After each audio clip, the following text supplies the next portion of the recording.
It was a remarkable quality of the ghost, which Scrooge had observed at the baker's, that notwithstanding his gigantic size, he could accommodate himself to any place with ease, and that he stood beneath a low roof quite as gracefully and like a supernatural creature as it was possible he could have done in any lofty hall. And perhaps it was the pleasure the good spirit had in showing off this power of his, or else it was his own kind, generous, hearty nature, and his sympathy with all poor men, that led him straight to Scrooge's clerk, for there he went, and took Scrooge with him. Holding to his robe, and on the threshold of the door, the spirit smiled, and stopped to bless Bob Cratchit's dwelling with the sprinkling of his torch. Think of that! Bob had but 15 bob a week himself. He pocketed on Saturdays, but 15 copies of his Christian name, and yet the ghost of Christmas present blessed his 4-roomed house. Then up rose Mrs. Cratchit, Cratchit's wife, dressed out but poorly in a twice-turned gown, but brave in ribbons, which are cheap, and made a goodly show for 6pence, and she laid the cloth assisted by Belinda, second of her daughters, also brave in ribbons, while Master Peter Cratchit plunged a fork into the saucepan of potatoes, and getting the corners of his monstrous shirt-collar, Bob's private property conferred upon his son and heir in honor of the day, into his mouth, rejoined to find himself so gallantly attired, and yearned to show his linen in the fashionable parks. And now 2 smaller Cratchits, boy and girl, came tearing in, screaming that outside the baker's they had smelled the goose, and known it for their own, and basking in luxurious thoughts of sage and onion, these young Cratchits danced about the table, and exalted Master Peter Cratchit to the skies, while he, not proud, although his colours nearly choked him, blew the fire until the slow potatoes, bubbling up, knocked loudly at the saucepan lid to be let out and peeled. "What has ever got your precious father, then?" said Mrs. Cratchit. "And your brother Tiny Tim? And Martha wasn't as late last Christmas Day by half an hour." "Here's Martha, mother," said a girl, appearing as she spoke. "Here's Martha, mother," cried the 2 young Cratchits. "Hurrah! There's such a goose, Martha!" "Why, bless your heart alive, my dear, how late you are," said Mrs. Cratchit, kissing her a dozen times, and taking off her shawl and bonnet for her officious zeal. "We'd a deal of work to finish up last night," replied the girl, "and had to clear away this morning, mother." "Well, never mind, so long as you were come," said Mrs. Cratchit. "Sit ye down before the fire, my dear, and have a warm, Lord bless you." "No, no, there's father coming," cried the 2 young Cratchits, who were everywhere at once. "Hide, Martha, hide!" So Martha hid herself, and in came little Bob the father, with at least 3 feet of comforter, exclusive of the fringe, hanging down before him, and his threadbare clothes darned up and brushed to look seasonable, and Tiny Tim upon his shoulder. Alas for Tiny Tim, he bore a little crutch, and had his limbs supported by an iron frame. "Why, where's our Martha?" cried Bob Cratchit, looking around. "Not coming," said Mrs. Cratchit. "Not coming?" said Bob, with a sudden declension in his high spirits, for he had been Tim's blood horse all the way from church and come home rampant. "Not coming upon Christmas Day?" Martha didn't like to see him disappointed, if it were only a joke, so she came out prematurely from behind the closet door and ran into his arms, while the 2 young Cratchits hustled Tiny Tim and bore him off into the wash-house, that he might hear the pudding singing in the copper. "And how did little Tim behave?" asked Mrs. Cratchit, when she had rallied Bob on his credulity, and Bob had hugged his daughter to his heart's content. "As good as gold," said Bob, "and better. Somehow he gets thoughtful sitting by himself so much, and he thinks the strangest things you ever heard. He told me, coming home, that he hoped the people saw him in the church, because he was a cripple, and it might be pleasant to them to remember upon Christmas Day who made lame beggars walk and blind men see." Bob's voice was tremulous when he told them this, and trembled more when he had said that Tiny Tim was growing strong and hearty. His active little crutch was heard upon the floor, and back came Tiny Tim before another word was spoken, escorted by his brother and sister to a stool beside the fire, and while Bob, turning up his cuffs as if poor fellow, they were capable of being made more shabby, compounded some hot mixture in a jug with gin and lemons, and stirred it round and round, and put it on the hob to simmer. Master Peter and the 2 other young Cratchits went to fetch the goose, with which they soon returned in high procession. Such a bustle ensued that you might have thought a goose the rarest of all birds, a feathered phenomenon to which a black swan was a matter of course. And in truth there was something very like it in the house. Mrs. Cratchit made the gravy, ready beforehand in a little saucepan, hissing hot. Master Peter mashed the potatoes with incredible vigor. Miss Belinda sweetened up the applesauce. Martha dusted the hot plates. Bob took Tiny Tim beside him in a tiny corner at the table, and the 2 young Cratchits set chairs for everybody, not forgetting themselves, and mounting guard upon their posts, crammed spoons into their mouths, lest they should shriek for goose before their turn came to be helped. At the last, the dishes were set on, and grace was said. It was succeeded by a breathless pause, as Mrs. Cratchit, looking all along the carving knife, prepared to plunge it in the breast. But when she did, and when the long-expected gush of stuffing issued forth, one murmur of delight arose around the board, and even Tiny Tim, excited by the 2 young Cratchits, beat on the table with the handle of his knife and feebly cried, "Hurrah!" There never was such a goose. Bob said he didn't believe there ever was such a goose cooked. Its tenderness and flavor, size and cheapness were the themes of universal admiration. Eked out by applesauce and mashed potatoes, it was a sufficient dinner for the whole family. Indeed, as Mrs. Cratchit said with great delight, surveying one small atom of a bone upon the dish, they hadn't ate it all at last, yet everyone had enough, and the youngest Cratchits in particular were steeped in sage and onion to the eyebrows. But now, the platters being changed by Miss Belinda, Mrs. Cratchit left the room alone, too nervous to bear witness, to take the pudding up and bring it in. Suppose it should not have been done enough. Suppose it should break in turning out. Suppose somebody should have got over the wall of the backyard and stolen it while they were merry with the goose. A supposition at which the 2 young Cratchits began livid. All sorts of horrors were supposed. Ah, but a great deal of steam, the pudding was out of the copper. A smell like washing day, that was the cloth. A smell like an eating house and a pastry cook's next door to each other, with a laundress next door to that. That was the pudding. In half a minute Miss Cratchit entered, flushed but smiling proudly, with the pudding like a speckled cannonball, so hard and firm, blazing in half a quartern of ignited brandy, and bedighted with Christmas holly stuck into the top. Oh, a wonderful pudding, Bob Cratchit said, and calmly too, that he regarded it as the greatest success achieved by Mrs. Cratchit since their marriage. Mrs. Cratchit said that now the weight was off her mind, she would confess she had had her doubts about the quality of flour. Everybody had something to say about it, but nobody said or thought it was at all a small pudding for a large family. It would have been flat heresy to do so.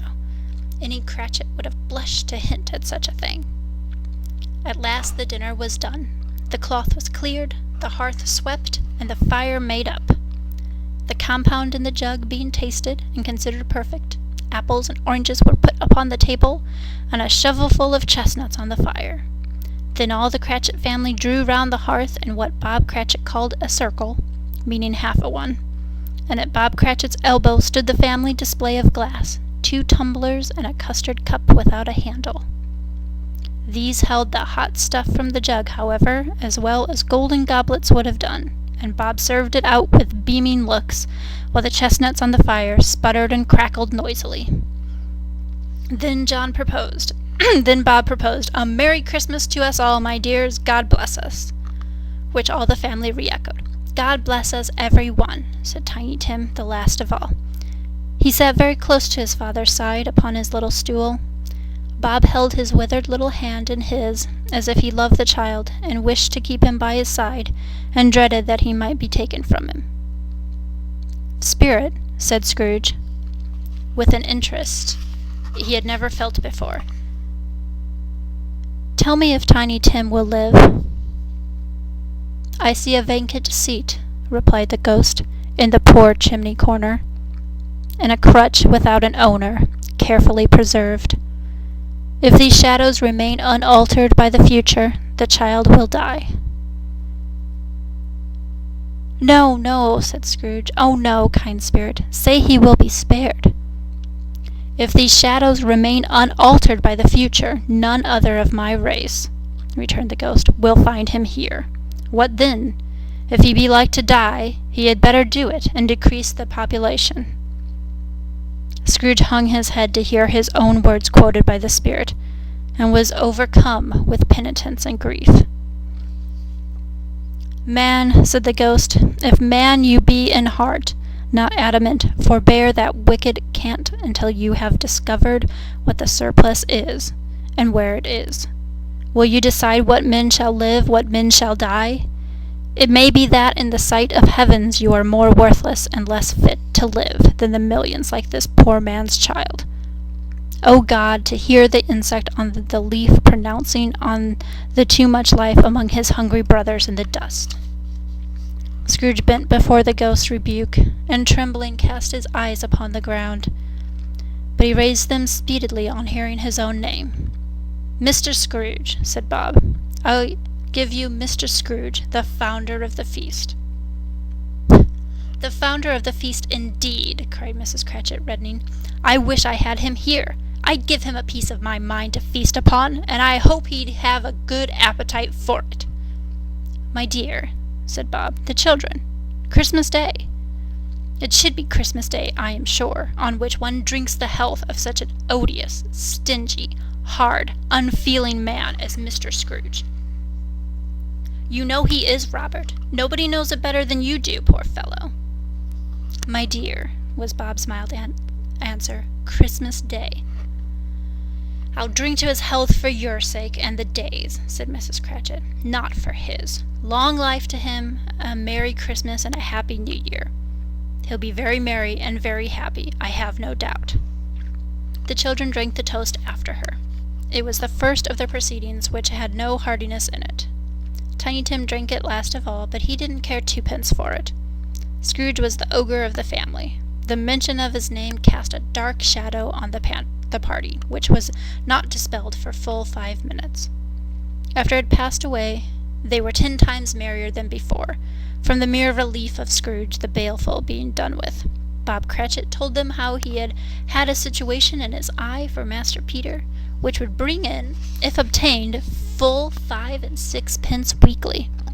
The 2 young Cratchits laughed tremendously at the idea of Peter's being a man of business, and Peter himself looked thoughtfully at the fire from between his collars, as if he were deliberating what particular investments he should favor when he came into the receipt of that bewildering income. Martha, who was a poor apprentice at a milliner's, then told them what kind of work she had to do, and how many hours she worked at a stretch, and how she meant to lie abed tomorrow morning for a good long rest, tomorrow being a holiday she passed at home. Also how she had seen a countess and a lord some days before, and how the lord was much about as tall as Peter, at which Peter pulled up his collar so high that you couldn't have seen his head if you had been there. All this time the chestnuts and the jug went round, and by they had a song about a lost child traveling in the snow from Tiny Tim, who had a plaintive little voice and sang it very well indeed.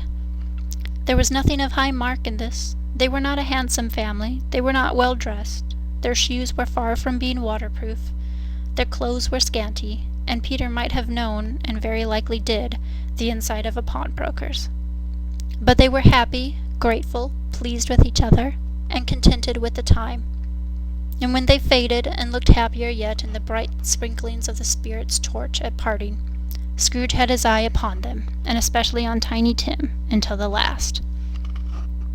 By this time it was getting dark, and snowing pretty heavily, and as Scrooge and the spirit went among the streets, the brightness of the roaring fires in kitchens, parlors, and all sorts of rooms was wonderful. Here the flickering of the blaze showed preparations for a cozy dinner, with hot plates baking through and through before the fire, and deep red curtains ready to be drawn to shut out cold and darkness.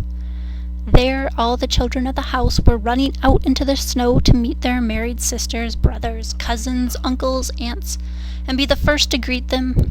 Here again were shadows on the windows blinds of guests assembling, and there a group of handsome girls, all hooded and fur-booted, and all chattering at once, tripped lightly off to some neighbor's house, where woe upon the single man who saw them enter, artful witches, well they knew it, in a glow.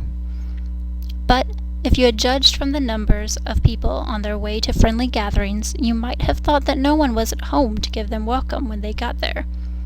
Instead of every house expecting company and piling up its fires half-chimney high. Blessings on it, how the ghost exulted, how it bared its breast and opened its capacious palm and floated on, outpouring with a generous hand its bright and harmless mirth on everything within its reach. The very lamplighter, who ran on before, dotting the dusky streets with specks of light, and who was dressed to spend the evening somewhere, laughed out loudly as the spirit passed, the little-kinned lamplighter, that he had any company but Christmas. And now, without a word of warning from the ghost, they stood upon a bleak and desert moor, where monstrous masses of rude stone were cast about, as though it were the burial place of giants, and water spread itself wheresoever it listed, or would have done so but for the frost that held it prisoner, and nothing grew but moss and coarse rank grass. Down in the west the setting sun had left a streak of fiery red, which glared upon the desolation for an instant, like a sullen eye, and frowning lower, lower, lower yet, was lost in the thick gloom of darkest night. "What place is this?" said Scrooge. "A place where miners live, who labor in the bowels of the earth," returned the spirit. "But they know me. See!" A light shone from the window of a hut, and swiftly they advanced toward it. Passing through the wall of mud and stone, they found a cheerful company assembled round a glowing fire. An old man and woman with their children, and their children's children, and another generation beyond that, all decked out gaily in their holiday attire. The old man, in a voice that seldom rose above the howling of the wind upon the barren waste, was singing them a Christmas song. It had been a very old song when he was a boy, and from time to time they all joined in the chorus. So surely as they raised their voices, the old man got quiet, blithe, and loud, and so surely as they stopped, his vigor sank again. The spirit did not tarry here, but bade Scrooge hold his rope, and passing on above the moor, spread whither? Not to sea? To sea. To Scrooge's horror, looking back, he saw the last of the land, a frightful range of rocks behind him, and his ears were deafened by the thundering of water, as it rolled and roared and raged among the dreadful caverns it had worn, and fiercely tried to undermine the earth. Built upon a dismal reef of southern sunken rocks, some leagues or so from shore, on which the water chafed and dashed, the wild year through there stood a solitary lighthouse. Great heaps of seaweed clung to its base, and storm birds, born of the wind, one might suppose, as seaweed of the water, rose and fell about it, like the waves they skimmed. But even here, two men who watched the light had made a fire, that through the loophole in their thick stone wall shed out a ray of brightness on the awful sea. Joining their horny hands over the rough table at which they sat, they wished each other Merry Christmas in their can of grog, and one of them, the elder, with his face all damaged and scarred with hard weather, as the figurehead of an old ship might beat, struck up a sturdy song that was like a gale in itself. Again the ghost sped on, above the black and heaving sea, on, until, being far away, as he told Scrooge, from any shore, they lighted on a ship.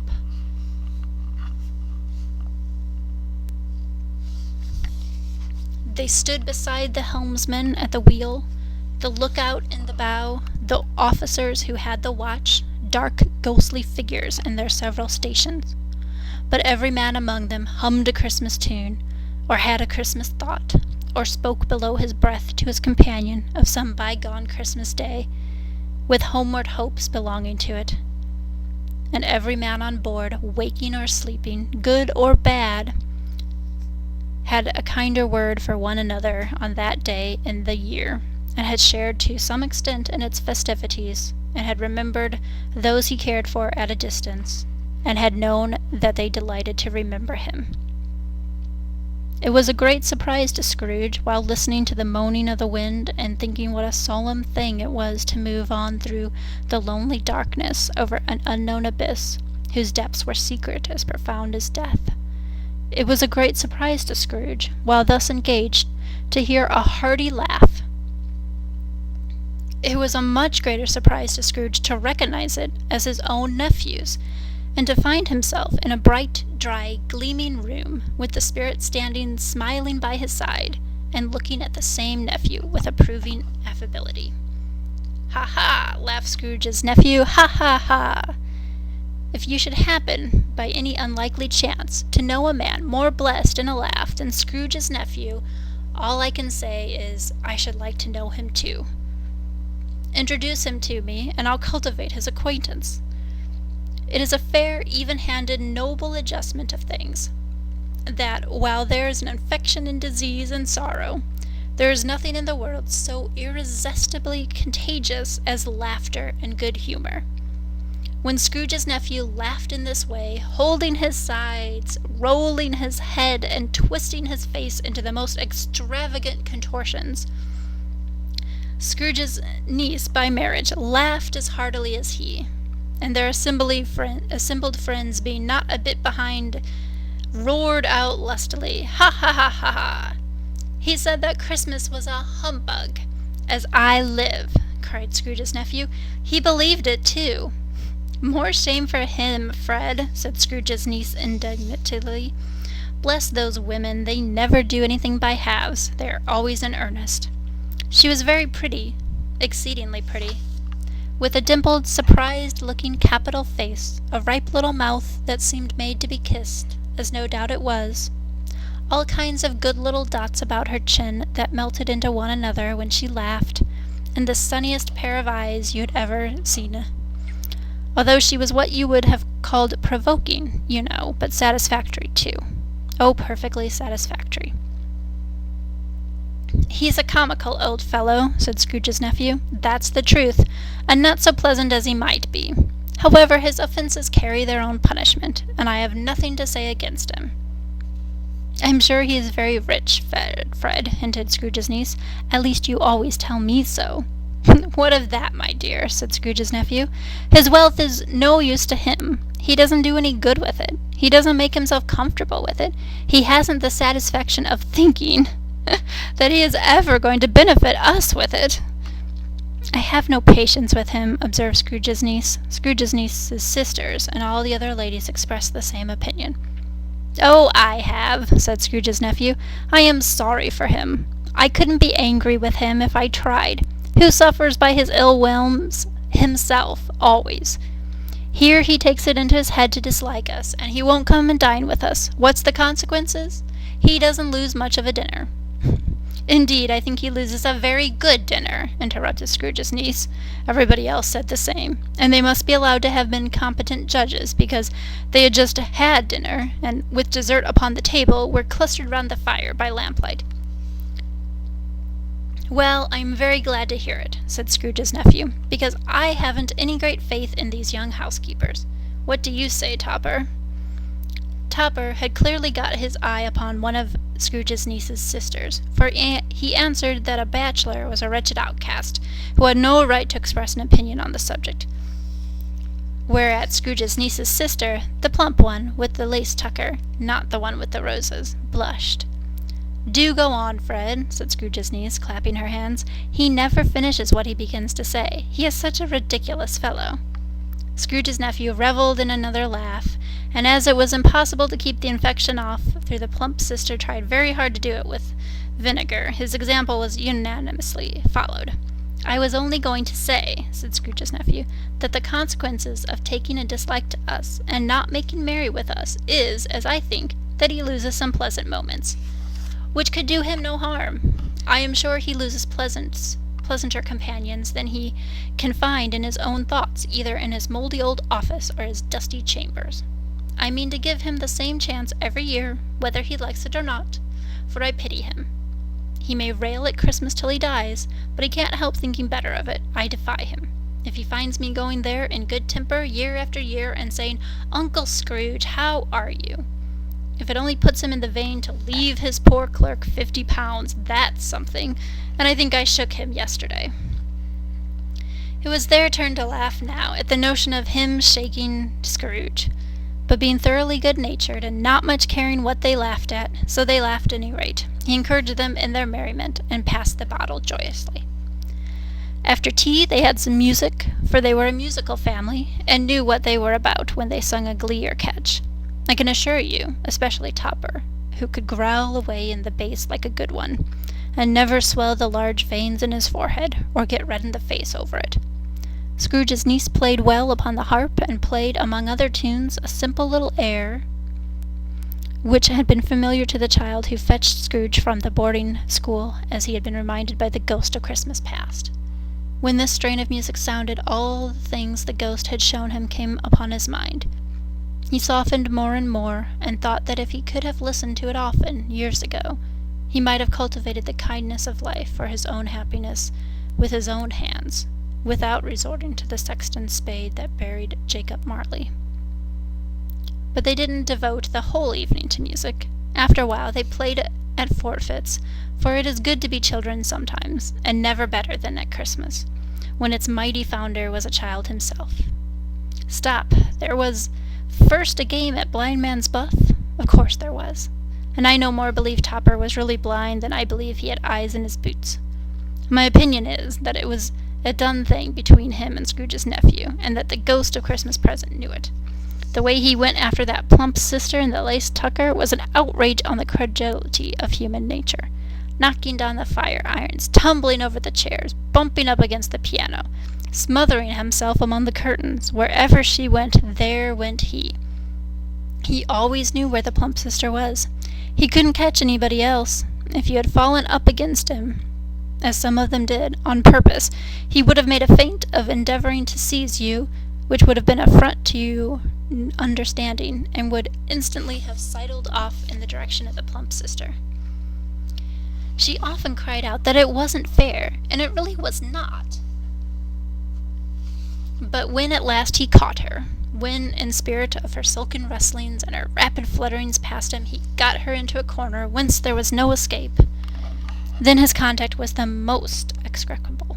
For his pretending not to know her, his pretending that it was necessary to touch her headdress, and further to assure himself of her identity by pressing a certain ring upon her finger and a certain chain about her neck, was vile, monstrous. No doubt she told him her opinion of it when, another blind man being in office, they were so confidentially together behind the curtains. Scrooge's niece was not one of the Blind Man's Buff party, but was made comfortable with a large chair and a footstool in a snug corner, where the ghost and Scrooge were close behind her. But she joined in the forfeits, and loved her love to admiration with all the letters of the alphabet. Likewise, as the game of how, when, and where, she was very great, and to the secret joy of Scrooge's nephew, beat her sisters hollow, though they were sharp girls too, as Topper could have told you. There might have been 20 people there, young and old, but they all played, and so did Scrooge, for wholly forgetting in the interest he had in what was going on, that his voice made no sound at their ears. He sometimes came out with his guess quite loud, and very often guessed right too, for the sharpest needle best Whitechapel warranted not to cut in the eye was not sharper than Scrooge, blunt as he took it in his head to be. The ghost was greatly pleased to find him in this mood, and looked upon him with such favour that he begged like a boy to be allowed to stay until the guest departed. But this the spirit said could not be done. "Here is a new game," said Scrooge. "1 half-hour, Spirit, only one." It was a game called Yes and No, where Scrooge's nephew had to think of something, and the rest must find out what, he only answering to their questions yes or no, as the case was. The brisk fire of questionings to which he was exposed elicited from him that he was thinking of an animal, a live animal, rather a disagreeable animal, a savage animal, an animal that growled and grunted sometimes, and talked sometimes, and lived in London, and walked about the streets, and wasn't made a show of, and wasn't led by anybody, and didn't live in a menagerie, and was never killed in a market, and was not a horse, or an ass, or a cow, or a bull, or a tiger, or a dog, or a pig, or a cat, or a bear. At every fresh question that was put to him, the nephew burst into a fresh roar of laughter, and was so inexpressibly tickled that he was obliged to get up off the sofa and stamp. At last the plump sister, falling into a similar state, cried out, "I have found it out! I know what it is, Fred! I know what it is!" "What is it?" cried Fred. "It's your Uncle Scrooge!" Which it certainly was. Admiration was the universal sentiment, though some other objected that the reply to "Is it a bear?" ought to have been yes, inasmuch as the answer in the negative was sufficient to have diverted their thoughts from Mr. Scrooge, supposing they had ever had any tendency that way. He has given us plenty of merriment, I am sure, and it would be ungrateful not to drink his health. Here is a glass of mulled wine ready to our hand at the moment, and I say, Uncle Scrooge. Well, Uncle Scrooge, a Merry Christmas and a Happy New Year to the old man, wherever he is, said Scrooge's nephew. He wouldn't take it from me, but may he have it none the less. Uncle Scrooge. Uncle Scrooge had imperceptibly become so gay and light of heart that he would have pledged the unconscious company in return and thanked them in an inaudible speech, if the ghost had given him time. But the whole scene passed off in the breath of the last words spoken by his nephew, and he and the spirit were again upon their travels. Much they saw, and far they went, and many homes they visited, but always with a happy end. The spirit stood beside sick beds, and they were cheerful, on foreign lands, and they were close at home, by struggling men, and they were patient in their greater hope, by poverty, and it was rich, in almshouse, hospital, and jail, in misery's every refuge, where vain men in little brief authority had not made fast the door and barred the spirit out, he left his blessing, and taught Scrooge his precepts. It was a long night. If it were only a night, but Scrooge had his doubts of this, because the Christmas holiday appeared to be condensed into the space of time they passed together. It was strange, too, that while Scrooge remained unaltered in his outward form, the ghost grew older, clearly older. Scrooge had observed this change, but never spoke of it until they left a children's 12th night party, when, looking at the spirit as they stood together in an open place, he noticed that its hair was gray. "Are spirits' lives so short?" said Scrooge. "My life upon this globe is very brief," replied the ghost. "It ends tonight." "Tonight!" cried Scrooge. "Tonight at midnight. Hark! The time is drawing near." The chimes were ringing the 3/4 past 11 at the moment. "Forgive me if I'm not justified in what I ask," said Scrooge, looking intently at the spirit's robe. "But I see something strange and not belonging to yourself protruding from your skirts. Is it a foot or a claw?" "It might be a claw, for the flesh there is upon it," said the spirit's sorrowful reply. "Look here." From the foldings of its robe it brought 2 children, wretched, abject, frightful, hideous, miserable. They knelt down at its feet and clung upon the outside of its garment. "Oh, man, look here! Look down here!" exclaimed the ghost. They were a boy and a girl, yellow, meager, ragged, scowling, wolfish, but prostrate, too, in their humility. Where graceful youth should have filled their features out, and touched them with its freshest tints, a stale, shriveled hand, like that of age, had pinched and twisted them, and pulled them into shreds. Where angels might have sat enthroned, devils lurked, and glared out menacing. No change, no degradation, no perseverance of humanity, in any grade, through all the mysteries of wonderful creation, has monsters half so horrible and dread. Scrooge started back, appalled. Having them shown to him in this way, he tried to say they were fine children, but the words choked themselves rather than be parties to a lie of such enormous magnitude. "Spirit, are they yours?" Scrooge could say no more. "They are man's," said the spirit, looking down upon them, "and they cling to me, appealing from their fathers. This boy is ignorance, this girl is want. Beware of them both and all their degrees, but most of all beware this boy, for on his brow I see that written which is doom, unless the writing be erased." "Deny it," cried the spirit, stretching out its hand toward the city. "Slander those who tell it ye.